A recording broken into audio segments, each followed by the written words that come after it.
میں بتانا چاہتا ہوں کہ حضرت امام حسین رضی اللہ تعالیٰ عنہ نے اپنی شہادت کو آخر میں کیوں رکھا؟ اس لیے کہ آپ کو پتہ تھا، آپ جانتے تھے کہ میرے شہید ہونے کے بعد کوئی بھی شہید نہیں ہوگا، میرے شہید ہونے کے بعد کوئی بھی شہید نہیں ہوگا۔ تاریخ گواہ ہے کہ حضرت امام حسین کی شہادت کے بعد کوئی بھی شہید نہیں ہوا۔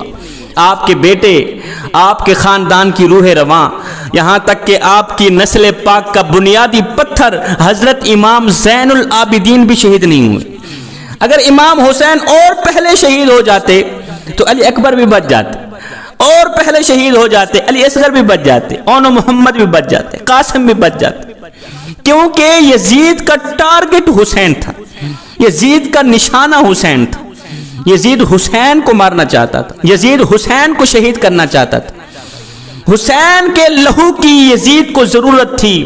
اگر حسین اور پہلے شہید ہو جاتے تو کوئی بھی شہید نہ ہوتا۔ آپ اپنے زاویے سے سوچ رہے ہوں گے کہ حسین رحمت للعالمین کا نواسا ہے، حسین کی رگوں میں رحمت عالم کا خون ہے۔ امام حسین ہرگز نہیں چاہتے کہ میری وجہ سے کوئی بھی جہنم میں چلا جائے۔ امام علی مقام امام حسین ہرگز نہیں چاہتے کہ میری وجہ سے کوئی جہنم کا ایندھن بنے، اس لیے موقع دے رہے ہیں، پتہ نہیں کس پل میں کون پلٹ جائے۔ اپنی شہادت کو آخر میں رکھ کر موقع دے رہے ہیں، کیونکہ آپ کو وہ تاریخ یاد تھی نا کہ جب حضرت عمر فاروق رضی اللہ تعالیٰ عنہ نے تلوار اٹھائی، گھر سے باہر نکلے، کس کو مارنے جا رہے ہیں؟ میرے نبی کو قتل کرنے جا رہے ہیں، میرے نبی کو شہید کرنے جا رہے ہیں۔ آ کر دستک دی، ادھر سے میرے نبی نے دروازہ کھولا، ادھر سے میرے نبی نے دروازہ کھولا، ادھر سے عمر کے دل کا دروازہ کھل گیا۔ جو مارنے کے لیے آیا تھا خود حضور کے قدموں پہ مر مٹنے کے لیے تیار ہو بیٹھا، خود آقا کے قدموں پہ مٹنے کے لیے تیار ہو بیٹھا۔ پتہ نہیں کس پل میں کون پلٹ جائے، کوئی بھی لمحہ کسی کے ذہن کو بدل دے۔ امام حسین نے فرمایا، یزیدیو، اگر تمہاری غداری اور بے وفائی کو اہل بیت کا خون چاہیے، اگر تم ہمارے خون کے پیاسے ہو، اگر تمہاری تلوار کی نوک کو اہل بیت کا لہو چاہیے، خون چاہیے، تو لو میں تمہیں علی اکبر دیتا ہوں، لو میں تمہیں علی اصغر دیتا ہوں۔ اگر تم ہمارے خون کے ہی پیاسے ہو تو لو میں تمہیں اون محمد دیتا ہوں، میں تمہیں قاسم دیتا ہوں۔ اگر تمہاری تلواریں ان سے اپنی پیاس بجھا کے خاموش ہو جائیں تو پھر مجھے مارنے میں جلدی مت کرنا، مجھے مارنے میں جلدی مت کرنا، اس لیے کہ جو علی اکبر کا قاتل ہے وہ قاتل مومن ہے، اس لیے کہ جو علی اصغر کا قاتل ہے وہ قاتل مومن ہے، جو اون محمد کا قاتل ہے وہ قاتل مومن ہے۔ مگر سنو، حسین کا قاتل قاتل مومن نہیں، حسین کا قاتل قاتل دین ہے۔ جس نے حسین کو قتل کیا اس نے حسین کو قتل نہیں، اس نے دین کو قتل کیا۔ قیامت کے دن اگر میں چاہوں علی اکبر کے قاتل کو بخشوا سکتا ہوں، اصغر کے قاتل کو بخشوا سکتا ہوں، اون محمد کے قاتلوں کو بخشوا سکتا ہوں، مگر میں حسین ہوں، مجھے مارنے والا دین کا قاتل بن جائے گا، اور قیامت کے دن دین کے قاتل کو میں ہرگز نہیں بخشوا سکوں گا۔ وہ اپنے لیے بخشش کے دروازے بند نہ کرو، مجھے مارنے میں جلدی مت کرو۔ میں قربان جاؤں حسین تیرے نام پر، قربان جاؤں حسین تیری شخصیت پر۔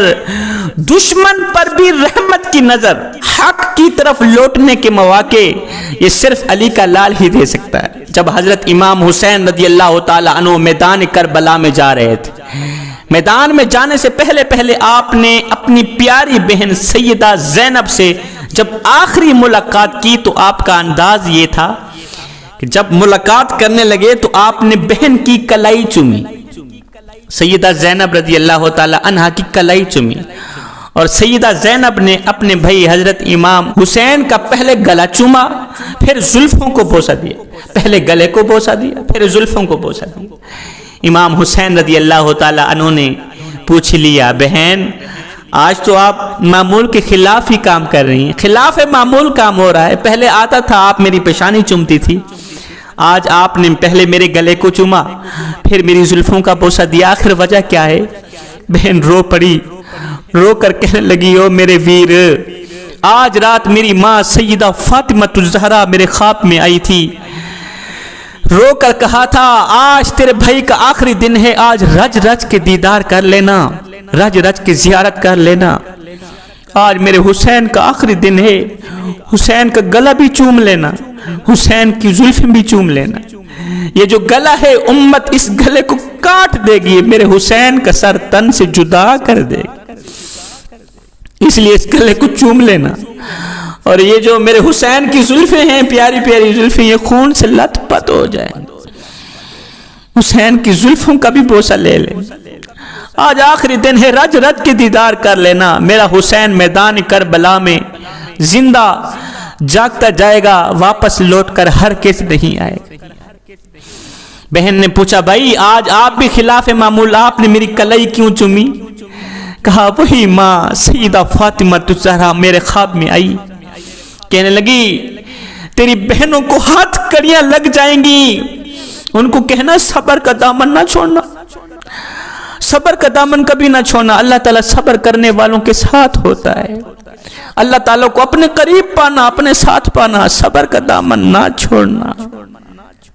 اس کے بعد امام علی مقام امام حسین رضی اللہ تعالیٰ عنہ اپنے بیمار بیٹے حضرت زین العابدین کے پاس گئے، کہا بیٹے میں میدان کربلا میں جا رہا ہوں، پتہ نہیں لوٹ کر آؤں گا یا نہیں آؤں گا، پر جاتے جاتے میں تمہیں 4 نصیحتیں کر کے جاتا ہوں۔ پھر میں بیٹے پہلی نصیحت شکر کا دامن نہ چھوڑنا، دوسری نصیحت صبر کا دامن نہ چھوڑنا، تیسری نصیحت نماز کا دامن نہ چھوڑنا، چوتھی نصیحت قرآن کا دامن نہ چھوڑنا۔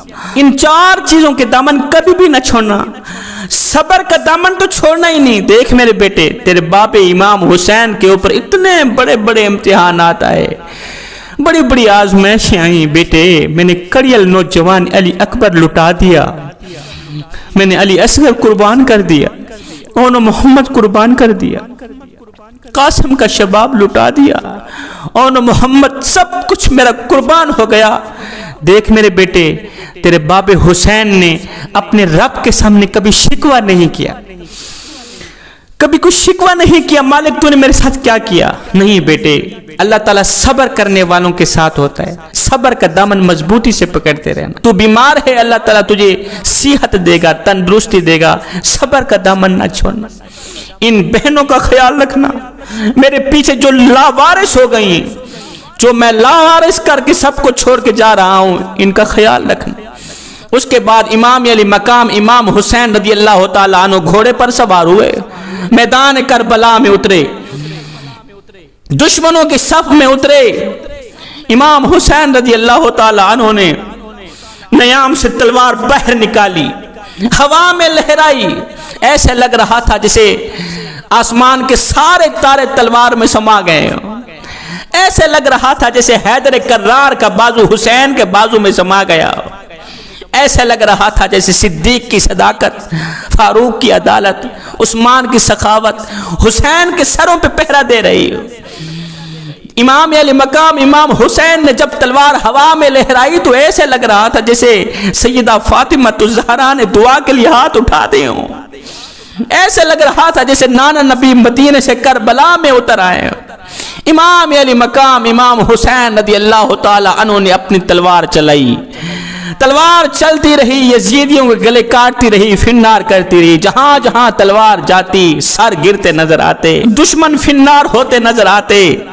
امام حسین کی تلوار چلتی رہی، یزیدیوں کے گلے کاٹتی رہی، فنار کرتی رہی، یزیدیوں میں ہل چل مچ گئی، سناٹا چھا گیا، اضطراب پھیل گیا، اور یہ کیا ہو رہا ہے، اسے روکو، اور کہیں تاریخ رقم نہ کر دی جائے کہ ایک ہی سپاہی نے لاکھوں لوگوں کو مار دیا، ایک ہی سپاہی نے کھڑے ہو کے لشکر کو گرا دیا، اور کہیں تاریخ رقم نہ کر دی جائے، اسے روکو۔ اس وقت کسی نے کہا حسین ابن علی ہمیں مدد کی اجازت دو، فرمایا ہرگز نہیں، یہ امتحان صرف فاطمہ الزہرا کے بیٹوں کا ہے، یہ امتحان علی کی اولاد کا ہے، اور امتحان گاہ میں مدد لینا طالب علم کی کمزوری ہے۔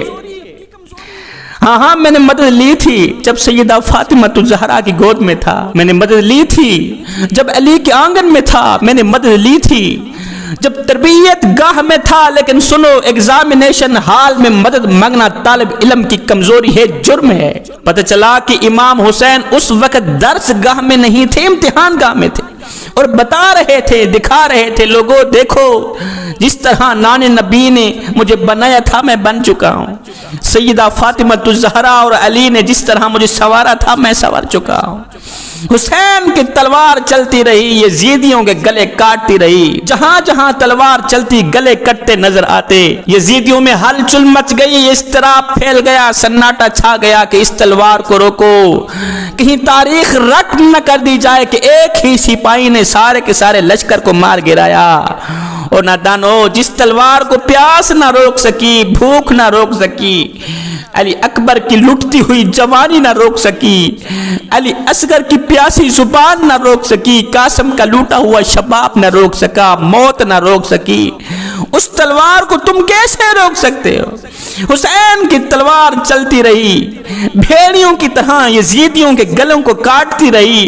اب اس تلوار کو کوئی نہیں روک سکتا، اب اس تلوار کو کوئی نہیں روک سکتا، لیکن اچانک میرے پیر امام حسین کی تلوار رک گئی۔ اچانک میرے پیر امام حسین کی تلوار رک گئی۔ یزیدیوں میں خوف پیدا ہو گیا، خوف لاحق ہو گیا، سوچ میں مبتلا ہو گئے کہ جس تلوار کو بھوک نہ روک سکی، پیاس نہ روک سکی، موت نہ روک سکی، خوف نہ روک سکا، وہ تلوار اچانک کیسے رک گئی؟ وہ تلوار اچانک کیسے رک گئی؟ اس لیے کہ نماز کا وقت ہو گیا تھا۔ اللہ اکبر، نماز کا وقت۔ اے حسین ابن علی، آگے دشمن ہے، پیچھے دشمن، دائیں دشمن، بائیں دشمن، تلوار چلنی چاہیے تھی، تلوار کیوں روکی؟ فرمایا چپ کر، نماز اس سے بھی زیادہ اہم ہے، نماز میرے نبی کی آنکھوں کی ٹھنڈک ہے۔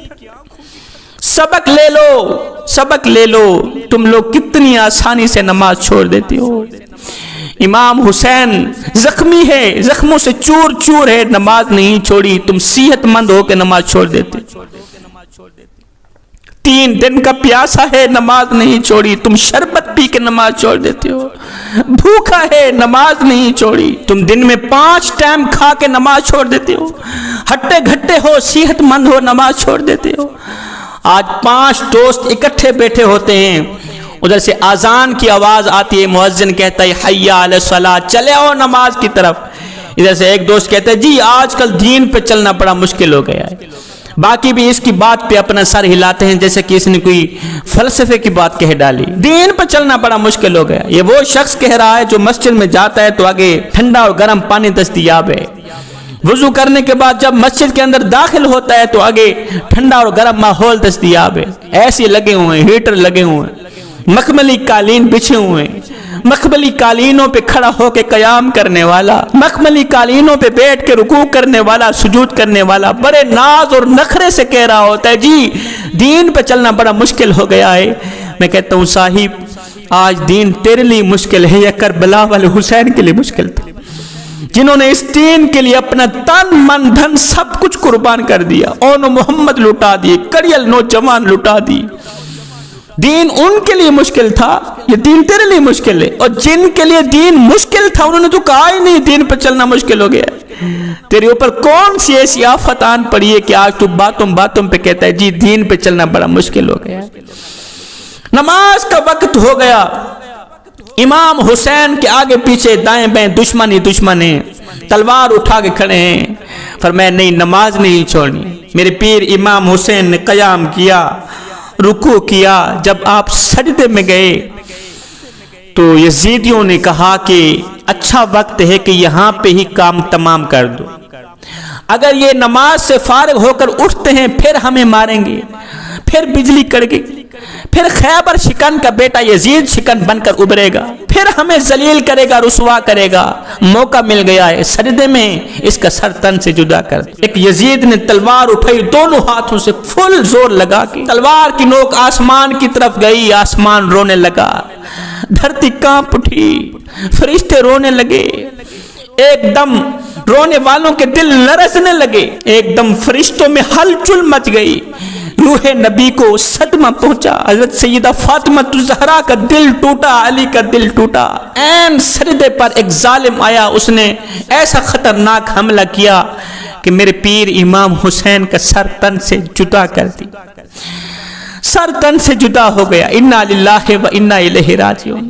امام علی مقام امام حسین نے جب اپنی پیشانی سجدے پہ رکھی مسکرا کر کہا میرے مالک میں تیری تقدیر پہ راضی ہو گیا ہوں. مالک تیری طرف سے جو دکھ آئے میں نے قبول کیے, تیری طرف سے جو غم آئے میں نے قبول کیے. مالک تیرے نام پر میں نے اپنا سب کچھ قربان کر دیا. مالک تجھے راضی کرنے کے لیے میں نے اتنا کچھ کیا, بتا تو صحیح تو بھی حسین پہ راضی ہوا ہے کہ نہیں ہو. انا للہ و انا الیہ راجعون. میں سوچ میں پڑ گیا کہ امام علی مقام امام حسین خیمے میں تھے, شہید نہیں ہوئے. امام حسین میدان کربلا میں آئے, شہید نہیں ہوئے. میدان میں اترے, گھوڑے سے نیچے اترے, شہید نہیں ہوئے. گھوڑے سے گرے, شہید نہیں ہوئے. این سجدے پر شہید کیوں ہوئے؟ اس لیے کہ وہ امت کو بتانا چاہتے تھے, نوجوانوں کو بتانا چاہتے تھے, جوانوں جو نماز کی حالت میں مرے گا وہ حسینی بن کر مرے گا. یزید مٹ گیا, یزید کا نام و نشان مٹ گیا, یزید کا تشخص مٹ گیا. میرا حسین کل بھی زندہ تھا, حسین آج بھی زندہ ہے, حسین قیامت تک زندہ رہے گا. یزید چند ڈہندہ راج کر گئے, یزید چند ڈہندہ راج کر گئے, غلط مسلط رواج کر گئے. یزید کتے دی موت مر گئے, حسین رب دا معراج کر گئے.